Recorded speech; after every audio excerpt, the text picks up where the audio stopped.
नमस्कार एवरीवन। आज के इस वीडियो में हम फैलेसी पर बात करने वाले हैं। फैलेसी जो कि डिफ़िकल्ट टॉपिक समझा जाता है, और वो डिफ़िकल्ट सिर्फ इसलिए ही है क्योंकि जो फैलेसी है पूरा वो कॉम्प्रिहेंसन पर बेस्ड है। आपको जो भी सेंटेंसेस दिए जाएंगे वो कॉम्प्रिहेंसन पर बेस्ड होंगे। अगर आप उनको कॉम्प्रिहेंड कर लेते हो, समझ लेते हो, तो आप उसमें फैलेसी निकाल लेते हो। हर सेंटेंस को आपको सही से समझना है। तो पहला क्वेश्चन देखिए, आप ध्यान से पढ़िएगा। आप समझना है पहले सेंटेंस क्या कहना चाह रहा है, तब डिसाइड करना है आंसर। तो Rekha has 4 male friends who do not like tea. She decides that all men must not like tea. तो रेखा के 4 दोस्त हैं। चारों दोस्त क्या है? मेल है, पुरुष है। और वो जो चारों के चारों दोस्त हैं, उन चारों को क्या पसंद नहीं है? चाय पसंद नहीं है। तो रेखा ने इन चारों दोस्तों के आधार पर ही ये निश्चय कर लिया कि सभी के सभी पुरुषों को चाय पसंद नहीं है। तो उसने यहाँ पे फैलेसी कर दी एक। अब आपको देखना है, आंसर दीजिए आप कि फैलेसी ऑफ कंपोजिशन होगा, या फैलेसी ऑफ हेस्टी जनरलाइजेशन होगा, फैलेसी ऑफ डिवीजन होगा, या फैलेसी ऑफ फॉल्स एनालॉजी होगा। तो हम सीधे आंसर पर चलते हैं। आप पोज करके इसका आंसर दे सकते हैं अपने हिसाब से। तो दोस्तों इसमें होगा फैलेसी ऑफ हेस्टी जनरलाइजेशन। कैसे होगा वो देखिए आप, कि बिना किसी एविडेंस के, बिना किसी सॉलिड एविडेंस के, या फिर छोटी से एक स्मॉल एविडेंस के आधार पर अगर हम किसी रूल को सभी पे जनरलाइज कर देते हैं तो फैलेसी ऑफ हेस्टी जनरलाइजेशन हो जाएगा। जैसे इसमें देखो, रेखा ने अपने 4 दोस्तों के आधार पर ही, 4 जो कि पुरुष दोस्त हैं उनके आधार पर ही सभी पुरुषों पर ये बात लागू कर दी। तो ये हो गया जनरलाइजेशन, हेस्टी जनरलाइजेशन। एक किसी रूल को, किसी बात को सभी पे लागू कर देना, पर वो भी कैसे? हेस्टी, बहुत ही जल्दबाजी में, बिना कुछ ज़्यादा सोचे समझे। अपना दूसरा प्रश्न है, each brick in that building weighs less than a pound, therefore the building weighs less than a pound. अब देखो यहाँ पे कहा गया है कि each brick in that building, किसी बिल्डिंग है उसकी प्रत्येक ईंट का वेज, वजन है। कितना वजन है? 1 पाउंड से कम वजन है। 1 पाउंड से कम वजन है, ये कहा जा रहा है। और इसी के आधार पे क्या कहा जा रहा है? इसलिए बिल्डिंग का, पूरी बिल्डिंग का वजन भी क्या होगा? Less than a pound. भाई बिल्डिंग की एक ईंट का वजन 1 पाउंड से कम है, तो पूरी बिल्डिंग का भी वजन क्या बता दिया गया है? 1 पाउंड से कम, जो कि फैलेसी हो गई है। फैलेसी कैसी हुई है? ब्रिक क्या हो गई बिल्डिंग की? ब्रिक पार्ट हो गया या होल हो गया? तो ब्रिक हो गया पार्ट, ब्रिक हो गया यहाँ पे पार्ट। और पार्ट की बात करके फिर पूरी बिल्डिंग पर, मतलब कि पूरी होल पर जाया जा रहा है, होल पर, पार्ट टू होल पर जाया जा रहा है। तो इसका मतलब कौन सी फैलेसी हो गई? Fallacy of composition. जब अगर हम किसी एक की बात करके और इसी बात को पूरे संपूर्णता पे लागू करते हैं, और वो बात उसी कैटेगरी की होगी। जैसे बिल्डिंग से संबंधित कौन है? ब्रिक है। ब्रिक बिल्डिंग से संबंधित है, इस वजह से एक ब्रिक की बात करके और पूरी बिल्डिंग की बात कर दी, तो ये पार्ट टू होल हो गया। आपके धीरे धीरे कन्फ्यूजन और क्लियर होंगे। लगभग 15वें प्रश्न पे आते आते हैं आपके लगभग सभी कन्फ्यूजन क्लियर हो जाएंगे। तो आप देख सकते हो इसमें फैलेसी ऑफ कंपोजिशन। नेक्स्ट पर चलते हैं। All the works of Shakespeare cannot be read in a day. Therefore, the play Macbeth, which is one of the works of Shakespeare, cannot be read in a day. दोस्तों read नहीं होगा, red होगा, verb की third form है यहाँ पे। तो all the works of Shakespeare cannot be read in a day। क्या कहा जा रहा है कि शेक्सपियर के पूरे की पूरी रचनाएं, बहुत सारी रचनाएं शेक्सपियर की, तो बिल्कुल सही कहा जा रहा है कि पूरे शेक्सपियर की पूरी रचनाओं को अगर हम पढ़ना चाहें तो एक दिन में नहीं पढ़ सकते हैं। लेकिन आगे देखो, देयरफॉर इसलिए शेक्सपियर का एक प्ले है मैकबेथ, जिसमें मुश्किल से 150-200 पेज होंगे। तो भाई अगर शेक्सपियर की पूरी रचनाएं को एक दिन में नहीं पढ़ सकते, तो मैकबेथ को, जो कि एक वर्क है लिटरेचर का, शेक्सपियर के लिटरेचर का, उसको भी एक दिन में नहीं पढ़ा जा सकता। तो ये क्या बात हो गई? ये भी फैलेसी हो गई। और फैलेसी किस तरह की हुई? आप देखो, आंसर करो इसका पोज करके। तो देखो इसमें किस तरह से बात की जा रही है। इसमें पहले तो ऑल द वर्क्स, पहले तो किसको ले लिया? पूरे होल की बात की जा रही है, होल। और फिर होल से जाया जा रहा है किस पे? ऑल द वर्क्स से जाया जा रहा है एक सिंगल प्ले पर, एक सिंगल बुक पर, जो कि मैकबेथ है, मतलब पार्ट पर जाया जा रहा है। तो किस तरह की फैलेसी हो गई? Whole to part. और होल टू पार्ट वाली फैलेसी को आप याद रखोगे, कौन सी होगी? Fallacy of division. Fallacy of division में संपूर्णता की पूरी बात, पूरे कॉन्सेप्ट की, पूरी कैटेगरी की, पूरी थिंग की किसी की बात करके और उसके किसी एक पार्ट की बात पर आकर गलत निष्कर्ष निकाल लिया जाता है।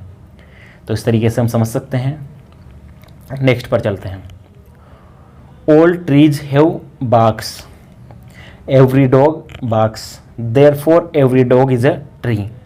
अब आपको यहाँ पे देखना है, देखो क्या लिखा हुआ है, ऑल ट्रीज हैव बार्क्स। यहाँ पे बार्क जो है वो नाउन है, बार्क मानी यहाँ पे क्या हो गया, बार्क मतलब हो गया छाल, पेड़ की छाल, जो तना होता है, तने के ऊपर जो कवर होता है उसका मतलब होता है एक तो बार्क, और एक दूसरा बार्क है यहाँ पे भौंकना, जो कि वर्ब है। अब इन दोनों शब्दों में कन्फ्यूजन कर दिया गया है यहाँ पे, कि कहा जा रहा है कि सभी पेड़ों की छाल होती है, सभी पेड़ों की छाल होती है। फिर आगे लिखा गया है एवरी डॉग बार्क्स, और हर कुत्ता बार्क करता है, हर कुत्ता भौंकता है, इसलिए हर कुत्ता पेड़ है। फैलेसी हो गई, किस तरह की हो गई, दो शब्दों के बीच में कन्फ्यूजन, दोनों शब्दों को एक ही मान लिया गया है। जबकि इस वाले बाग का मतलब है, इस वाले बाग का मतलब है पेड़ की छाल, और इसका मतलब है भौंकना, और इन दोनों शब्दों को एक जैसा समझ के फैलेसी कर ली गई है, डॉग को ट्री को सेम बता दिया गया है। तो जब दो शब्दों के बीच में कन्फ्यूजन हो जाए, दो शब्दों को एक जैसा मान के फैलेसी कर ली जाए, तो वो फैलेसी होगी फैलेसी ऑफ इक्विवोकेशन। इक्वी से आप समझ सकते हो, वहाँ पे इक्वी को याद रखना, इक्वी होता है समानता को बताता है, जब सिमिलर कोई वर्ड हो, इक्वी मतलब सिमिलर, समानता को, तो इस तरह से याद रख सकते हो आप। जब दो सेम वर्ड्स के आधार पर फैलेसी हो जाए सेंटेंस में, तो वो हो जाएगा हमारा फैलेसी ऑफ इक्विवोकेशन। ठीक है, नेक्स्ट पे चलते हैं। It rain because I just washed my car. It rain, बारिश हुई, क्यों हुई, क्योंकि अभी अभी मैंने कार धोई है, अभी अभी मैंने मेरी कार धोई है। बहुत ही बेतुकी सी बात हो गई ना, कि जो बारिश हुई है वो किस कारण से हुई है, मेरे कार धोने की वजह से। अभी मैंने कार की धुलाई की है पानी से, तो इस वजह से बारिश हुई है। तो कैसा कारण हो गया, अच्छा कारण नहीं हुआ, गलत कारण हुआ, झूठा कारण हो गया। तो सीधा सीधा दिख रहा है फैलेसी ऑफ फॉल्स कॉज, झूठा कारण दे दिया गया है यहाँ पे, नकली कारण, जिसका कोई औचित्य ही नहीं है ऐसे रीजन का। बारिश के होने के पीछे कार के धोने से कोई मतलब नहीं है, तो इस तरीके से इसमें फैलेसी ऑफ फॉल्स कॉज हो गया। नेक्स्ट है आपका क्वेश्चन नंबर 6, वही पढ़िए ध्यान से। You visit a new country and the first person you meet in the airport is rude and you decide that everyone in this new country is rude. कि आप पहले बार किसी नए देश में गए, किसी नई जगह पे गए, और वहाँ पे जाते आपको, आप जब वहाँ पे लैंड किया आपने, मान लो एयरपोर्ट पे हवाई जहाज से गए, तो एयरपोर्ट पे उतरे, कहीं पे भी वहाँ पे गए आप, और जाते ही सबसे पहले आदमी से मुलाकात हुई आपकी उस देश में, उस नई जगह पे, और वो आदमी कैसा निकला, रूड निकला, थोड़ा अच्छा बिहेवियर नहीं था उसका, ऐसा निकला, अच्छा आदमी नहीं था, मतलब रुष्ट था थोड़ा।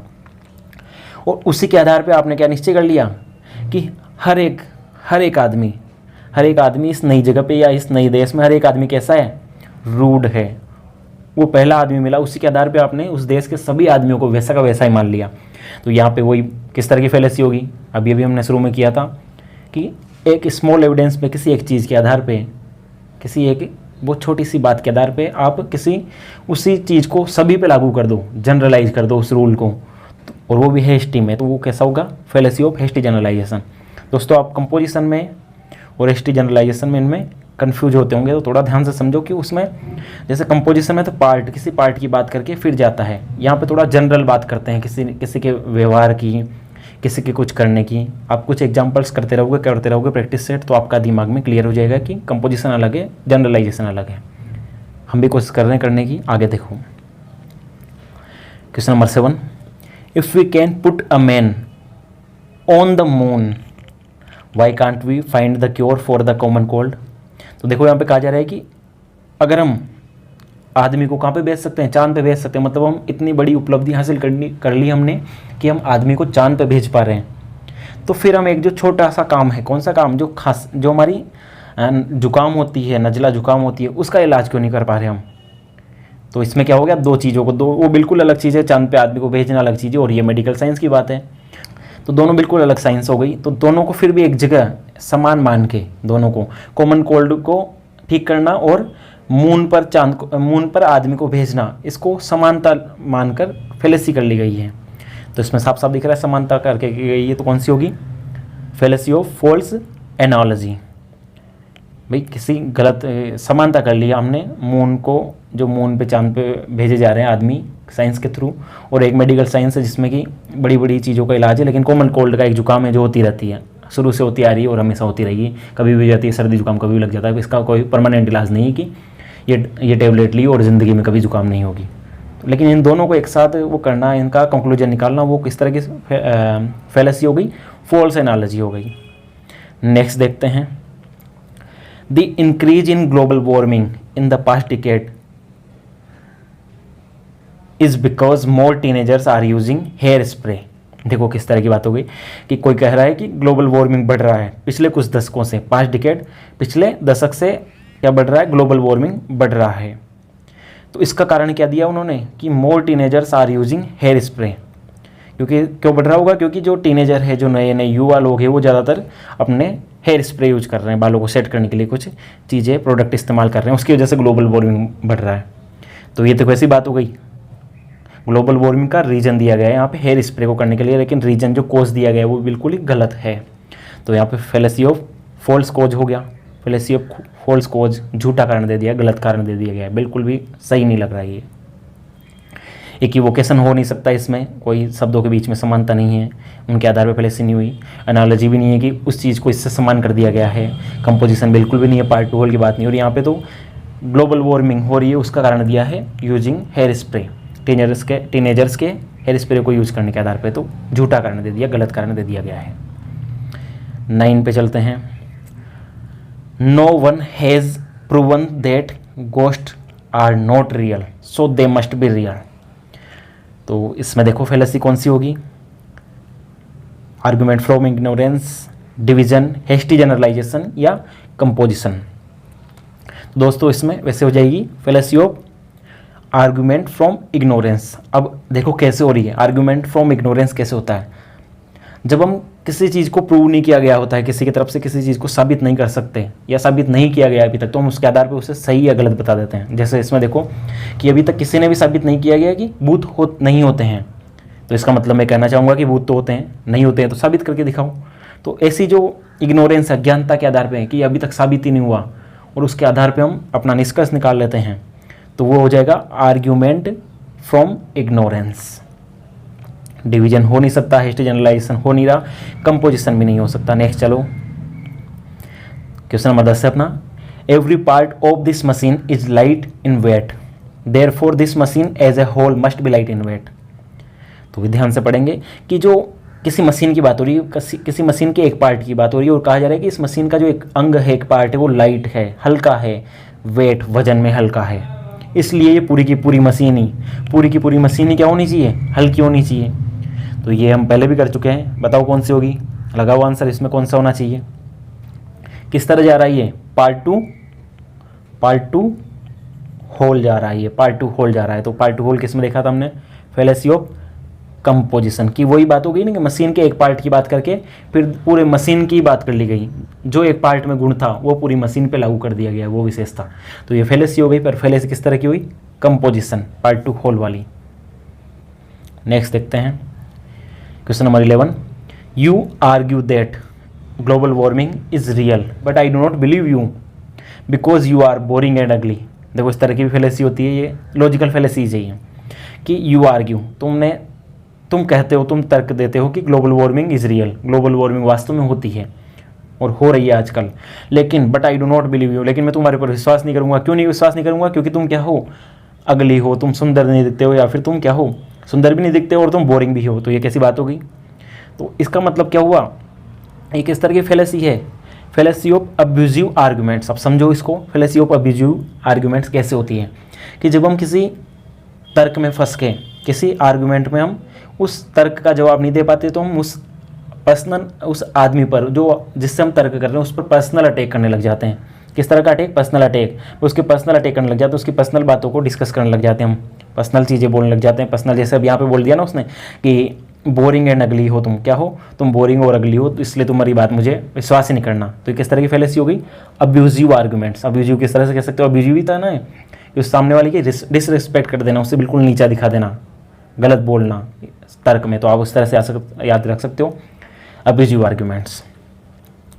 नेक्स्ट देखते हैं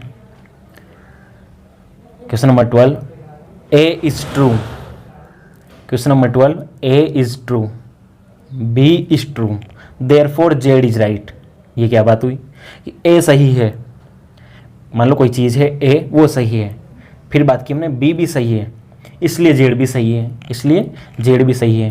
तो ये तो कैसी बेतुकी सी बात हो गई ना, कोई सेंटेंस, कोई ऑर्डर ही नहीं बैठ रहा। अचानक ही कोई बात करते करते हम कोई दूसरी बात कर दी, कोई सीक्वेंस में बात करी ही नहीं हमने।